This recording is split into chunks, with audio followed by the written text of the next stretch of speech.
자, 이번 강의는 화학설비 안전에 대한 강의가 진행되겠습니다. 4장이고요.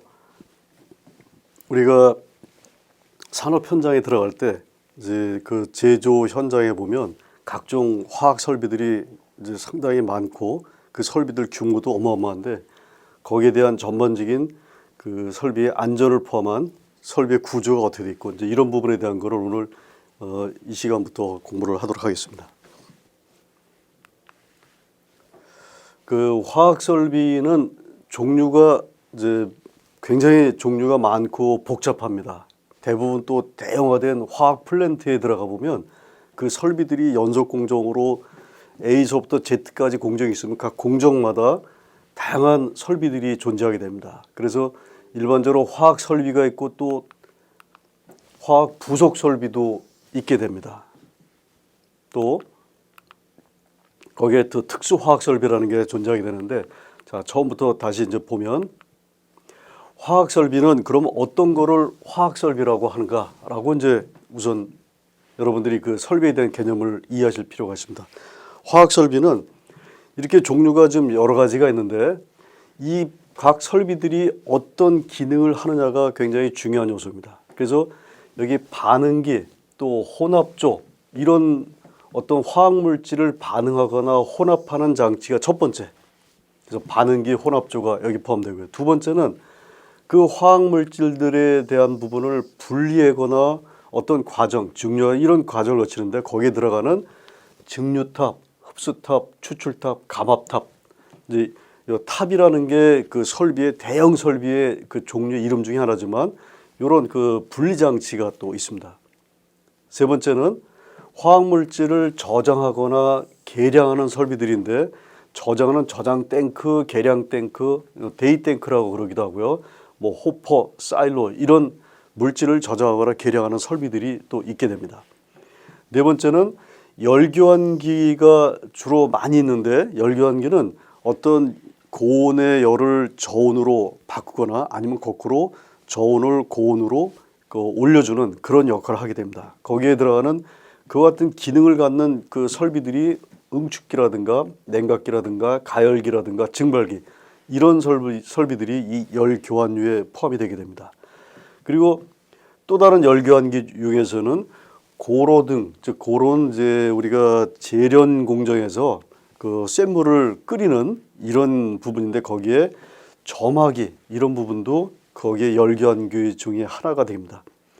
그리고 또 화학 제품을 가공하는 설비들이 있는데 여기 캘린더, 캘린더라면 여러분 뭐 달력을 생각하시지만 그게 아니고 보통 이제 광택기라고 그러기도 하고요. 또 하나는 그 타이어 제조 공장에 가보면 여러분 우리 그 타이어 만들어진 게 굉장히 간단한 것 같지만 타이어는 굉장히 복잡한 공정을 거치게 됩니다. 그래서 그 천연 고무를 갖다가 거기다 카본을 섞어서 그거를 이제 얇게 여러 겹 대개 제가 경험한 바로는 한 7겹 정도의 그 타이어 표면에 고무가 부착이 됩니다. 그런데 캘린더는 어떤 작용을 하냐면 아마 여러분 스틸 코드라는 그런 거를 들어보셨을 겁니다. 타이어 강도를 높이기 위해서 그 강선을 그 타이어 맨 최외곽층에 강선을 집어넣기도 하고 또 아주 굉장히 질긴 섬유를 고무하고 이제 융착을 시켜가지고 할 때 이렇게 고무를 갖다 섬유에다가 질긴 아주 고장력의 섬유를 갖다가 거기다 고무를 이렇게 밀착시키는 그런 설비가 일종의 캘린더라고 볼 수 있습니다. 그리고 혼합기, 믹싱해 준다고 하죠. 발포기, 또 인쇄기, 압출기 등 이런 또 화학 제품 가공 설비들이 해당이 됩니다. 또 보시면 분체 화학 물질을 취급하는 장치인데 분체는 우리가 이제 가루를 만드는 공정이라고 보시면 돼요. 우리가 원료 물질을 액상과 이제 고상으로 나누는데 고상은 대부분 다 이렇게 파우더 상태로 많이 그 제품을 만들게 됩니다. 그럴 때 분쇄기, 또 분체 분리기, 용융기 등 이런 물질을 만드는 이런 공정을 거치는 분체 화학 물질 취급 장치들이 또 여기 해당이 되고요. 자, 그리고 그런 분리 장치 중에 또 하나 결정조, 또 유동탑, 탈습기, 건조기 탈습기라 하면 습기를 제거해주는 건조장치, 건조기와 비슷한 그 작용을 하는 그런 또 설비가 되겠습니다. 그리고 화학물질을 이송하거나 압축할 때 우리가 동력원으로 쓰게 됩니다. 이건 뭐냐면 유체라고 하면 이제 주로 액체와 이제 기체가 되는데 형태가 없는 거지만 그 형태가 없는 거를 연속 공정의 파이프라인을 통해서 이송할 때 펌프류 압축기, 컴프레서라고 합니다. 또 이젝터, 이런 화학물질을 이송하거나 압축하는 이 설비들이 바로 주요한 화학 설비, 메인 설비들이 되겠습니다. 자, 두 번째는 부속 설비라고 하면 그런 메인 설비를 이룰 때 메인 설비가 이렇게 중간중간 공정마다 있게 되면 그 설비 중간중간을 이어주는 배관이라든가 또 밸브류라든가 관, 부속료 이런 물질은 이 화학 물질을 이송 관련하는 설비인데 대부분 다 금속 재질로 이루어졌기 때문에 우리가 마음대로 그 설비를 연결할 때 하기가 참 어렵습니다. 그래서 이제 용접 구조로 가기도 하고 이렇게 배관이나 밸브 이런 피팅류를 통해서 그 조인트 즉 어떤 연결을 하게 되는 그런 역할을 할 때 그런 이런 부속류, 관, 밸브, 배관류가 부속 설비 중 하나가 되겠습니다. 두 번째는 현재 그 연속 공정이나 제조 공정에서 이런 온도나 압력이나 유량 등을 이제 가리키고 이제 나타내고요. 즉 사람들이 볼 수 있게끔 이제 그 게이지상을 나타내기도 하고 그런 부분을 기록하는 자동 제어 관련 설비들이 있습니다. 이 부분도 부속 설비에 들어가고요. 앞에서 화학 설비, 메인 설비가 아닌 부속적으로 메인 설비를 구성한 것을 도와주는 설비라 이렇게 이해하시면 되겠습니다. 그리고 비상조치 관련 설비들이 안전 밸브, 이걸 이제 PSV라고 합니다. PSV, Pressure Safety Valve라고 하고 안전판, 긴급 차단, 방출 밸브, 즉 주로 밸브류가 고압 상태에서 압력을 컨트롤할 때 쓰는 이런 비상 설비들이 또 해당이 되겠습니다. 그리고 대부분 다 이제 액상의 물질을 가지고 기상화해서 그 보통 우리가 화학 설비 보면 거의 한 80% 정도는 액상 물질이 기상화해서 즉 기상 상태로 공정이 진행되는 게 많기 때문에 그 기상 상태는 눈에 보이진 않지만 쉽게 누출이 돼서 대형 화재나 폭발을 일으킬 수가 있습니다. 그래서 그런 그 가스 상태가 누출되는 걸 감지하거나 또 누출됐을 때 그거를 알려주는 경보 관련 설비도 부속 설비에 해당이 됩니다. 자, 그리고 공정 중에서 발생하는 각종 폐가스 같은 경우를 처리할 때 세정기는 일종의 이제 스크러버라고 합니다. 또 응축기, 또 벤트 스택, 또 플레어 스택 이런 그 설비들이 있는데 이런 거는 즉 폐가스 처리하는 설비들은 부속 설비에 됩니다. 메인 설비를 도와주는 보조적인 설비가 되겠습니다. 그리고 전기 집진기 또는 사이클론, 백필터 이런 분진, 즉 대기 중으로 먼지 상태로 날아갈 수 있는 거를 잡아서 그걸 처리해주는 요 가스가 기상으로 날아가지만 요건 작은 고체나 분진 상태 날아가는 걸 잡아주는 분진 처리 설비들도 부속 설비에 해당이 되겠습니다. 그리고 각종 전기 관련 설비, 그리고 또 안전 관련 설비 중에서는 정전기 제거 장치, 긴급 샤워 설비. 요거는 이제 주로 부식성 물질을 쓰거나 부식성 물질을 취급할 때 긴급 샤워 장치 또 그리고 눈 아이 샤워 장치들이 여기에 해당이 되겠습니다. 부식성 물질을 취급하는 뭐 강산이나 강알칼리 물질을 화학 물질 취급하는 공정에서 그런 사람 피부나 또는 눈 같은데 이런 물질들이 튈 때 긴급 샤워할 수 있는 설비들이 필요합니다. 그래서 보시면 부속 설비는 주요한 화학 설비를 도와주는 설비들로 구성이 되어 있습니다. 세 번째는 이제 특수 화학 설비라고 해서 이러한 메인 설비와 부속 설비로 이루어졌지만 어느 공정 중에서는 위험물을 취급하거나 특수하게 그 위험도가 높은 부분이 있습니다. 그런 부분을 우리가 어떤 그 내부 상태는 대부분 다 금속 재질로 이루어졌기 때문에 그 안을 들여다볼 수가 없습니다. 그러다 보니까 투명한 상태가 아니고 불투명한 금속으로 이루어졌기 때문에 그 안을 파악해서 그 상태가 어떤지 또 우리가 어떤 공정을 진행할 때 처음에 설계 설정된 조건대로 지금 잘 공정이 이루어지고 있고 그 내부 상황이 그렇게 되는지를 알 수 있는 온도계나 유량계라든가 압력계 이런 계측 장기를 설치해서 움직이는 이런 설비들을 특수화학 설비라고 합니다. 특수화학 설비는 따로 이제 또 설정이 되어 있는데 그건 뒤에 가서 보기로 하고요. 그래서 특수화학 설비 종류가 있는데 요거는 여러분들이 암기가 좀 필요합니다. 외우자라고 지금 제가. 그럼 특수화학 설비는 뭐가 어떤 거를 특수화학 설비라고 하느냐?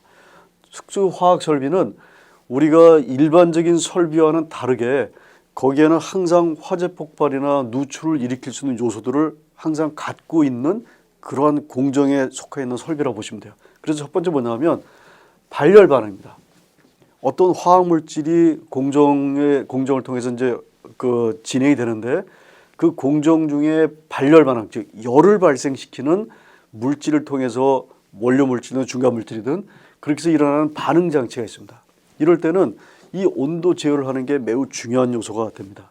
두 번째는 증류나 정류나 증발이나 추출, 즉 어떤 분리를 하는 장치 쪽이 있습니다. 이런 장치.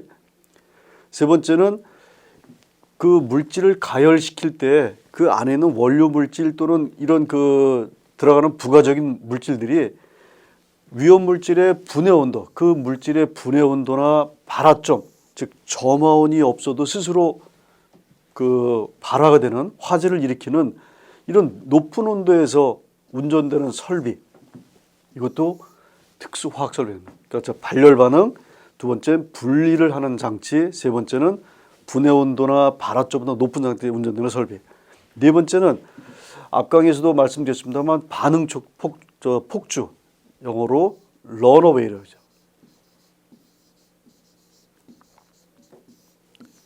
반응 폭주는 이렇게 우리가 정상적인 상태에서 안정적으로 설계 조건대로 지금 반응이 진행이 돼야 되는데 뭔가 원인에 의해서 반응이 폭발적으로 진행이 돼요. 그런데 폭발적으로 진행되는데 그 폭발적으로 진행될 때 온도와 압력, 다른 제어 요소들이 제어하기 불가능할 상태까지 올라가게 됩니다. 그럴 때는 화재나 폭발을 일으킬 수 있는 위험성이 매우 높습니다. 그래서 반응 폭주가 일어날 수 있는 이런 이상화학 반응 공정, 이런 설비들. 다섯 번째는 온도가 350도씨 이상, 또 게이지 압력. 요걸 이제 보통 우리가 표시하면 메가파스칼, 여기다 G라고 이렇게 요 게이지 압력을 합니다. 그러니까 맞아요. 1 메가파스칼 G라고 하면 보통 통상적으로 약 10 kgf per 제곱센치 정도, 즉 10기압 정도의 압력을 갖게 됩니다. 그래서 이렇게 게이지 압력으로 980 킬로파스칼 이상이니까 그럼 이건 몇 기압 정도 될까요? 자, 우리가 보통 1기압, 1반은 101.3 킬로파스칼입니다. 1파스칼이고 요거는 메가파스칼로 표시하면 자, 하나 둘 세 개 올라오면 0.1013 메가파스칼이 됩니다. 자, 메가파스칼인데 대체적으로 1반은 통상적으로 대략 1kg force per 제곱센치의 단위로 대충 이렇게 유사하게 쓰고 있습니다. 그래서 980이라면 요 101.3으로 나누면 대개 한 9.7기압 정도니까 9.7바 정도입니다. 그러니까 상당히 높은 압력입니다. 이게 또 그런 상태에서 운전되는 설비도 특수화학 설비에 속합니다. 그리고 가열로나 가열기도 특수화학 설비입니다. 왜냐하면 이거는 화염 자체가 직접 점원으로 작용할 수 있는 그런 요소들을 갖고 있기 때문에 그렇습니다. 그래서 여기 지금 1번서부터 6번까지는 여러분들이 종종 시험에 자주 출제되는 그 항목 중에 하나가 되겠습니다. 그래서 이 특수화학 설비가 뭡니까? 라고 하면 앞에 일반 우리가 화학 설비 그리고 부속 설비, 특수화학 설비는 6가지니까 이건 여러분 좀 암기가 필요한 부분입니다. 자, 그러면 반응기에 대해서 한번 좀 또 공부를 해보겠습니다. 반응기라고 하면 이렇게 우리가 이제 파라메타가 화학 반응에서 상당히 많은데 보통 이제 온도, 템퍼레처, 압력, 또 유량 뭐 등등등 이러한 요소들을 많이 우리가 이제 주로 중요한 핵심 파라메타, 변수라고 이거를 우리가 화학 공정에서는 굉장히 중요한 요소가 됩니다. 그래서 압력, 농도, 온도, 시간, 촉매, 물질 등 이렇게 이런 물질들이 영향에 의해서 화학 반응을 일으키는 장치를 우리가 반응기라고 합니다. 그래서 반응기라고 하면 종류가 굉장히 많은데 우선 구조 형식으로 구분을 해봅니다. 구조. 그러면 형태가 어떤 형태냐, 반응기의 모양이 어떠냐, 이렇게 탑, 큰 탑, 그 다음에 관, 파이프 형태로 지은 것도 있고요. 교반조 형태로 할 수도 있는 것도 있고요. 유동층형은 뭐냐면 그 반응기가 있으면 반응기 내에 화학물질, 우리가 하는 원료 물질을 띄워서 할 수 있는, 즉 어떤 강한 바람에 의해서 물질이 중간에 부유되어 있는, 떠 있는 상태에서 이루어지는 이런 반응이 됐습니다. 자, 그래서 구조 방식으로 인해서 이렇게 네 가지로 보통 구분을 하고요. 자, 관형 반응기는 지금 우리가 연속 공정, 대부분 화학 플랜트가 보면 이 관형 반응기들이 굉장히 많습니다. 그래서 이거는 가는 관으로 된 형태이기 때문에 가는 관으로 된 반응기고, 그리고 우선 처리할 수 있는 양이 많습니다. 대량으로 파이프를 통해서 지나가기 때문에 생산량이 대규모 생산에 많이 쓰이기도 하고요. 기상이나 액상, 즉 우리가 유체라고 하면 반응 속도가 빠른 물질에 사용이 됩니다. 반응 속도 빠른. 그러니까 파이프를 통해서 지나가면서 반응이 이루어지기 때문에 대량 생산과 또 이런 그 대규모 생산에 적합한 물질. 그리고 전열 면적이 매우 커서 온도 조절이 쉽다. 길기 때문에요. 그래서 이런 관형 반응기의 또 특징이 있고요. 자, 이게 조작입니다. 조작 방식에 의한 분류는 어떤 방식이냐? 우리가 보통 조작 방식은 크게 두 가지인데 연속적으로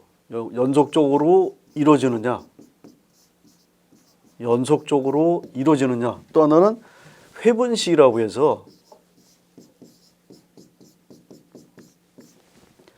연속적 반응기, 회분식 반응기를 크게 나눌 수가 있는데 연속적인 반응기는 공정이 A서부터 Z까지 계속 흐르는 상태로 이루어지는 그런 반응입니다. 그래서 원료를 연속적으로 투입하면서 동시에 한쪽에서는 출구 부분에서는 생성 물질이 나오기 때문에 대량 생산 방식에 굉장히 적합한 방식이죠.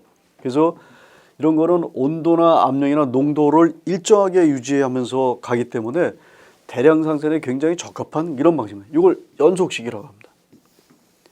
회분식은 뭐냐 하면 어떤 특정한 반응기 형태가 있는데 그 반응기에 원료 물질이나 각종 물질을 투입해 놓고 적정한 조건을 한 회마다 이렇게 따로따로 제어하는 겁니다. 연속이라면 원료가 360을 계속해서 생산될 수 있지만 이거는 한 회분 일정한 횟수만 할 수 있어요. 그러니까 요거는 지금 연속적으로 다르게 요거는 그 소량 다품종 생산을 만들 때 적합한 방식이기도 합니다. 그래서 이걸 보시면 회분식은 영어로 배치 타입이라고 합니다. BATCH, 배치식이라고 하는데, 자, 여러 가지 가스와 액체를 반응시켜서 다 반응이 끝나면 그 반응 물질을 회수할 수 있도록 그렇게 했습니다. 또 한 번 조작으로 한 번 하기 때문에 한 번으로 끝내기 때문에 소량 다품종 생산에 적합합니다. 그러나 거꾸로 연속 생산은 소량의 물질을 만약 생산할 때 이렇게 배치 타입을 쓴다. 그러면 이거는 감당하기 어렵고 시간도 많이 걸리고 조작이 굉장히 복잡한 이런 상태입니다. 반회분식 반응기는 그런 연속식과 이런 회분식의 그 일정 부분을 서로 이렇게 공유해서 그런 그 회분식 형태지만 연속식의 일부를 갖다 가미한 그런 방식, 절충식이라고 보시면 돼요. 대부분 회분식과 연속식 두 개의 반응으로 크게 나눠진다 이렇게 이해하시면 되고요. 그래서 영어는 여기 연속식은 continuous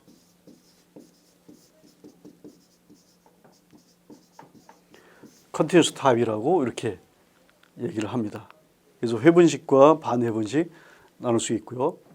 자, 그런데 여기 3번 먼저 중요한 요소 좀 제가 별빛을 하겠습니다. 반응기를 운전을 중지할 때 반응기를 운전을 중지했다는 얘기는 뭘까요? 만약 연속식 같은 경우는 연속 생산되다가 중간에 공정을 중단시킨다. 그러면 그게 생산량이 다 끝났을 때 아니면 일반적으로는 정지를 하지 않습니다. 360도 계속 돌아가는 부분이고요. 또 만일 정지했을 때 그 배관이나 어느 설비 중간에 원료 물들이 체류하게 되면 나중에 그거는 그 생산하는데 굉장히 큰 애로사항을 겪습니다. 그래서 그걸 완전히 다 제거하고 할 때 중간에 끊질 못하고 하는데, 그런데 배치 타입은 한 번 하고 끝날 수 있죠. 그래서 1회 하고 반응기 내부를 다 비운 다음에 다시 다른 물질을 장입을 해서 할 수 있는 상황입니다. 그런데 여기서 일반적인 반응기, 즉 우리가 회분식 배치 타입이라 볼 때 운전을 중지할 때 뭘 주의하느냐. 지금 현장에서 일어나는 각종 사고들이 반응기를 갖다 중지하고 반응기의 그 해치, 문을 갖다가 열 때 압력을 갖다 제대로 조절을 못한다거나 또는 온도나 또는 가스가 누출되어 있는 상태에서 하다가 폭발이라든가 이런 사고가 종종 일어납니다. 그래서 이 반응기 운전을 중지할 때는 뭘 하나. 첫 번째, 가연성 물질이 새거나 유출되지 않도록 대책을 세운다. 두 번째는 압력 변화가 급격하게 생기지 않도록 하고 압력, 온도, 유량 변화를 최대한 피해야 됩니다. 무슨 얘기냐면 만일 압력이 걸려 있는데 그 안에 내부에 압력이 걸려 있는데 그 만일 여기 반응기의 그 문, 즉 뚜껑인데 뚜껑을 열려고 할 때 그걸 사람이 해체하게 되면 그 뚜껑이 압력에서 사람을 치거나 이런 사고가 발생합니다. 그래서 항상 그 안에 압력이 상온과 같아졌느냐, 일기압 상태로 완전히 지금 압력이 떨어졌느냐, 이거를 확인한 다음에 문을 열어야지만 사고를 예방할 수 있어요. 온도도 마찬가지죠. 온도도 그 작업하는 온도가 너무 높게 되면 화상의 위험이 있거나 또 유량 변화도 어느 일정량이 되어있는데 그 유량이 넘치는 문을 열었을 때 유출될 가능성이 있기 때문에 그래서 유량 변화가 안정이 된 상태를 확인하고 그리고 운전을 중지해야 됩니다. 자, 그리고 잔류가스가 남게 되면 이 잔류가스에서 화재 폭발을 일으킬 수가 있습니다. 그래서 그거를 퍼지한다 그러죠. 퍼지. PURG.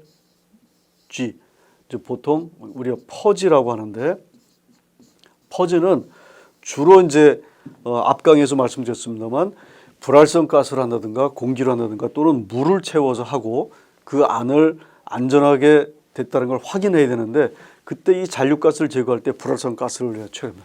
왜냐하면 불활성 가스를 취급한다는 얘기는 그 안에 내부 반응기를 또 세척하거나 이런 공정이 불필요하고 불활성 가스만 다 치환하면 곧바로 사용할 수 있는 그런 장점이 있죠. 또 물로 잔류물을 제거하는 경우도 있습니다. 그래서 그렇게 제거한 다음에 중지시켜야 됩니다. 네 번째는 개방을 하는 게 우선 최고 윗부분과 아랫부분의 뚜껑을 열어서 자, 이 뚜껑을 열 때 이게 사람을 치거나 압력이 있으면 또 온도가 높게 되면 이런 현상이 그럴 때 자연적으로 통풍과 냉각을 실시해서 안정적인 상태, 즉 우리가 화상이나 또는 그 압력에서 폭발 가능성이 없을 때 정지하고 문을 열어야 됩니다. 이 절차에 대한 거를 지금 굉장히 중요한데 지금 여기서 보면 현장에 가보면 결국 어떤 게 있느냐, 반응기 운전 절차라는 게 반드시 있습니다. 그래서 작업자는 이 운전 절차에 따라서 그 절차가 몸에 충분히 숙달된 상태로 지금 작업을 진행하지 않으면 이런 걸로 인해서 사고가 일어날 가능합니다. 바로 이런 운전할 때는 이런 중요할 때 주의사항이 매우 중요한 요소가 되겠습니다. 물론 이제 현장에 가면 이런 건 다 몸에들 익어서 하지만 그래도 사고들이 종종 발생하는 그런 상황이 되겠습니다. 자, 그래서 반응기는 자, 안에 어떤 유해화학 물질이 들어갈 수도 여러 가지 물질이 들어가는데 이 반응기에서 일어날 수 있는 가장 화학 반응할 때 주의할 부분은 과압, 요걸 영어로 하면 오버 프레셔입니다.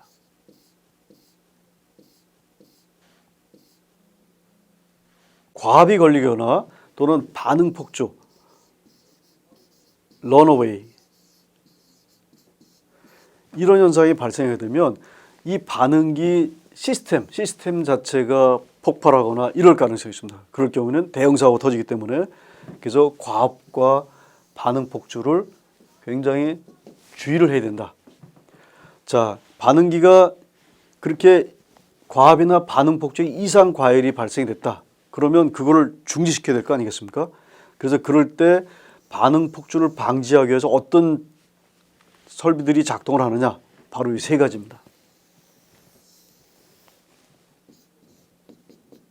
만일 온도가 올라갔다 그러면 온도가 올라간 거를 쿨링 자켓, 즉 어떤 냉각수를 돌려서 하는 경우도 있고요. 그래서 고온 경보 장치가 필요하고요. 또 긴급 차단 장치, 어떤 물질이나 또는 뭐가 들어갈 때 그런 걸 차단하는 차단 장치가 필요하고요. 그리고 더 이상 통제가 자동 셧다운해서 모든 전원을 꺼서 그 안에 있는 반응기가 더 이상 반응이 진행되지 않도록 차단하는 그 역할이 필요합니다. 그래서 고온 긴급 차단 자동 셧다운 장치가 필요합니다. 시험 문제 볼 때 보면 이제 블로우 다운이라는 게 요 말이 나옵니다. 그래서 여러분 블로우 다운하고는 좀 다른 개념이니까 자, 셧다운입니다. 셧다운은 우리가 보통 셧다운 그러면 설비를 딱 정지시키고 완전 멈추게 하는 거죠. 블로우 다운은 불어서 날려보낸다는 뜻인데 요 세 가지는 여러분 과압과 반응 폭주가 발생이 된다고 그런 부분에 특히 주의를 하고 그걸 방지하기 위해서는 작동 장치는 고온 경보 장치, 긴급 차단 장치, 자동 셧다운 장치가 필요하다. 자, 이번 세 번째는 이제 증류탑입니다. 증류탑이면 우리가 이제 화학 물질을 가지고 주로 이제 우리가 원유를 PSM 앞에서 PSM에 대한 내용을 말씀드릴 때도 우리가 PSM에 대해서 중요한 여러 가지 요소 중에 하나가 그 물질이 들어와서 중대 산업 사고를 일으키는 경우가 있습니다.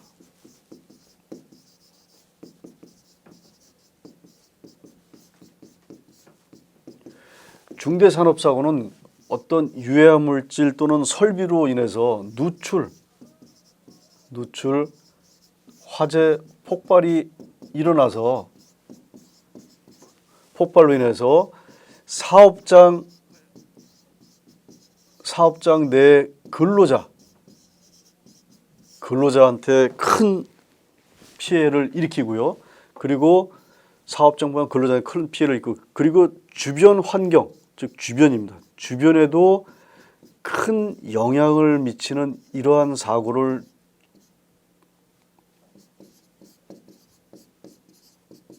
중대산업사고라고 말씀을 드렸어요. 그래서 이렇게 중대산업사고가 터지게 되면 이거는 설비가 파손돼서 공장이 스톱되는 건 물론이지만 이걸로 인해서 굉장히 많은 인명 손상이 있게 됩니다. 그래서 요런 이제 그 화학 공장에서 제일 우리가 우려하는 부분, 방지해야 되고 예방해야 될 부분이 바로 중대산업사고를 예방하는 건데 이런 설비들은 중대산업을 일으키는 설비들은 종류가 굉장히 많아요. 그런데 증류탑은 결국 어떤 원리를 이용하는지 끓는 점을 요걸 B점이라고 합니다.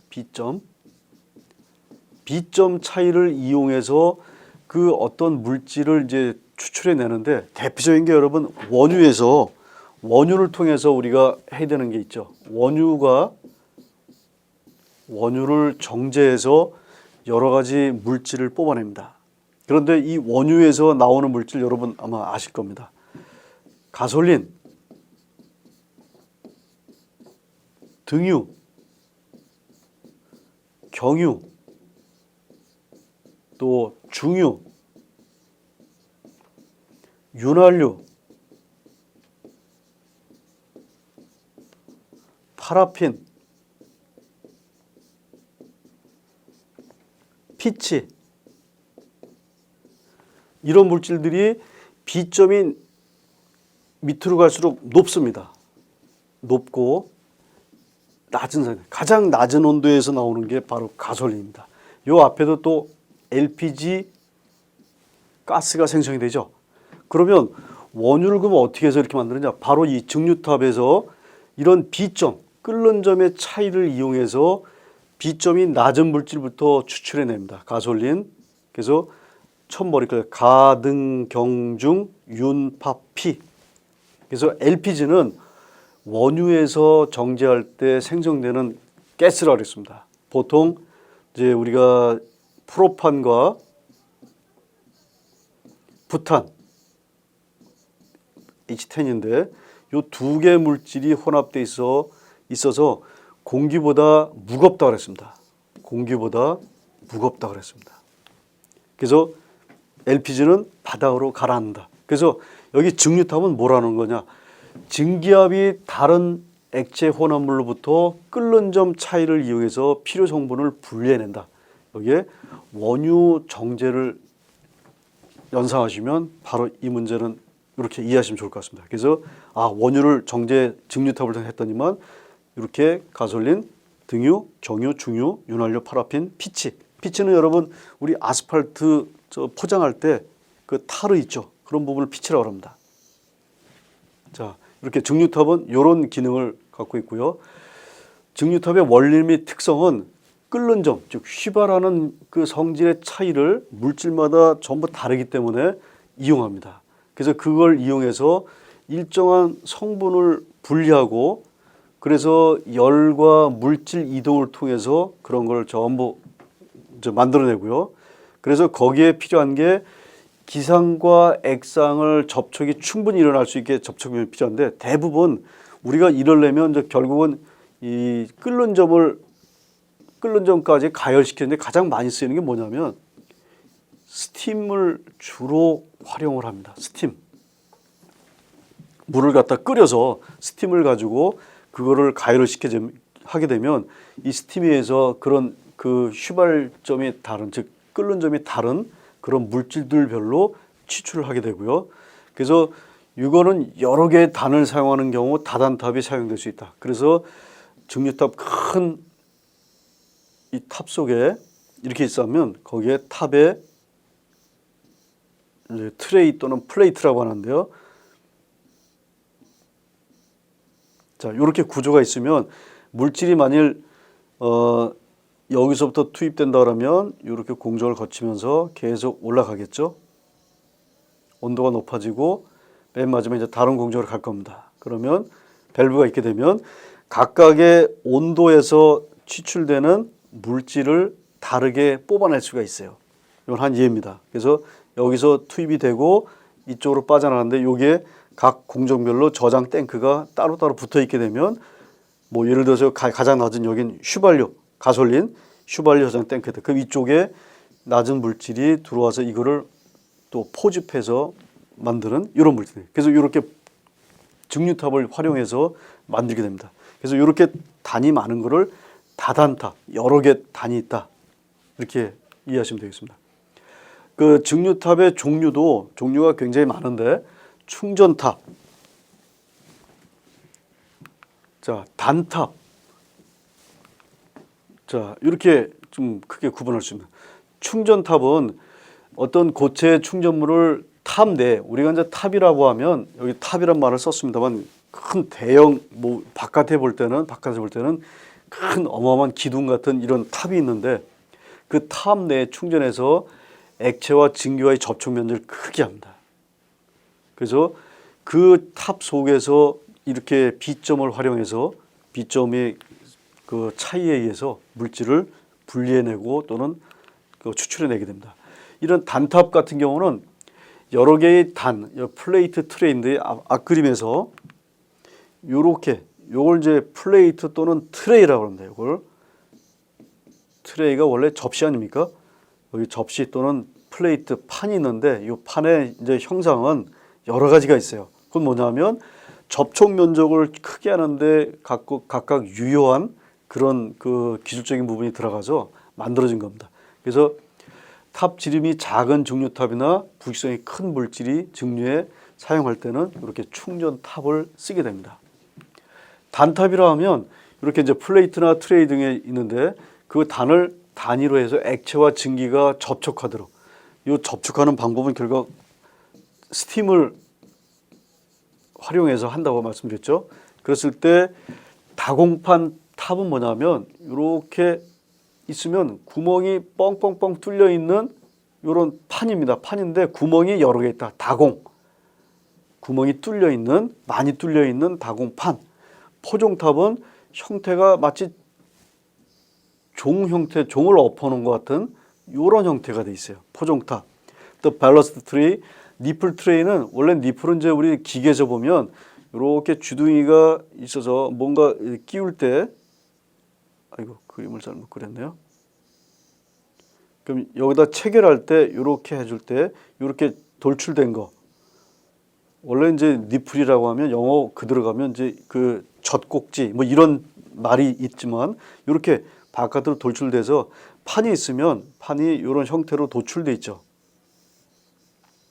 올록볼록하게 만들어서 그거를 올려놓게 되죠. 그러면 여기 물질의 접촉 면적을 다 이건 형태는 뭐냐? 접촉 면적을 크게 하기 위해서 이 액체와 증기의 접촉 면적을 크게 하는 데 목적이 있습니다. 접촉 면적을 이렇게 하기 위해서 여러 가지 형태를 갖고 있습니다. 자, 증류 방식에 따라서 보면 증류 방식은 이제 여러 가지가 있는데 수증기 증류가 있고 추출이 있고 진공 증류가 있고 그리고 공비 증류가 있고 이렇게 있습니다. 자, 그래서 보시면 수증기 종류는 뭐냐면 수증기를 물에 용해되지 않는 휘발성 액체 직접 불어넣고 가야 한다. 대표적인 게 여러분 우리 원유를 정제할 때 이런 방법을 씁니다. 추출은 우리가 이제 통상적으로 여기 여러분들이 이제 좀 생소할 수도 있는데 용매하고 용제하고 용액이라는 이런 말이 나오게 됩니다. 그래서 그 말을 좀 이해하시면 좋을 것 같은데 자, 우리가 여기 설탕이 있습니다. 설탕을 물에 녹여서 설탕물을 만든다고 가정을 하겠습니다. 그러면 자, 요 설탕은 뭐가 되냐면 용질이 돼요. 용질. 그리고 물은 뭐가 되냐면 용매가 돼요. 녹이는 물질. 자, 그래서 설탕에 물이 녹아서 이게 용해돼 있다 그러고 용해돼서 설탕물이 만들어진 거를 용액이라고 그래요. 용액. 그래서 용매는 다른 말로 표현하면 용제라고 표현하기도 합니다. 용제. 그래서 일반적으로 이제 우리가 이렇게 고체와 액체가 합해질 때는 녹는 물질이 용질이 되고 녹이는 물질이 용매가 되는데 만일 액상과 액체와 액체가 혼합이 됐다. 또 다른 액체가 되는데 이럴 때는 양이 많은 거, 양이 적은 거, 농도가 높거나 양이 적은 거는 이게 용질이 되고요. 양이 많고 양이 많은 거 이게 용매가 되겠습니다. 그래서 이거는 우리가 일반적으로 화학의 기본적인 사항으로 이렇게 그래서 용매를 사용해서 특정 성분을 분리하는 방식. 자, 끓는 점이 비슷할 때 사용하는 방식이라고 했습니다. 자, 진공 증류는 뭐냐면 이렇게 열을 가해서 그 압력이나 이런 걸 높이 줘서 하는 경우도 있지만 오히려 감압을 시켜서 추출하는 경우도 있어요. 이렇게 어떤 물질은 스스로 온도를 예를 들어서 아세틸린 같은 경우는 110°C 이상이 되면 이게 탄소하고 수소로 분해되면서 폭발을 일으키기 때문에 그런 물질은 가열할 수가 없어요. 그래서 이렇게 분해할 우려가 있는 물질의 압력을 오히려 낮춰서 감압시켜서 물질의 끓는 점을 낮게 갑니다. 즉 B점을 이용하는 건 맞지만 낮은 상태에서. 그래서 우리가 진공 압력밥솥을 쓰죠. 또는 그냥 압력밥솥을 쓰게 되면 자, 밥이 빨리 되나요? 늦게 되나요? 대체로 밥이 빨리 되죠. 이건 끓는 점이 낮아지기 때문에 그래요. 그래서 이런 방법들이 활용이 되고 있고요. 공비 증류는 잘 증류가 되질 않아요. 증류가 분리하는 게 굉장히 어려운데 그 어려운 부분을 즉 일반적인 증류 방법으로는 분리가 어려운데 거기에 제3 성분을 첨가해서 이렇게 혼합물을 만들어 줌으로 인해서 어떤 순수한 성분을 증류하는 방식입니다. 그러니까 뭔가 제3의 원소를 집어넣어서 그게 증류가 잘 되도록 만들어가는 방법이 공비증류예요. 그래서 자 여기 이렇게 제3 성분을 첨가한다. 이걸 여러분 아시면 되고요. 그래서 여기 보면 수분을 하면은 에탄올에서 순수한 에탄올 얻기 위해서 또 벤젠과 같은 이런 물질을 첨가하여 수분을 제거한다. 여기 하나 이해가 되겠죠? 즉 고농도 무수알코올 뭐 여기 이제 에탄올이면 알코올 아닙니까? 알코올인데 알코올에 수분이 들어가 있어요. 그럼 농도가 낮겠죠. 그거를 순수한 이제 보통 순수하다 그러면 이제 무수알코올이 되는데 무수알코올을 만들 때 그냥 비점이 서로 거의 동일하기 때문에 안 되지만 수분을 날려보내기 위해서 벤젠을 집어넣어 거기서 하면 이게 순수한 수분을 제거시켜서 고순도의 에탄올을 얻을 수 있는 이런 방법이 되겠습니다. 자, 이번 강의는 여기까지 하겠습니다.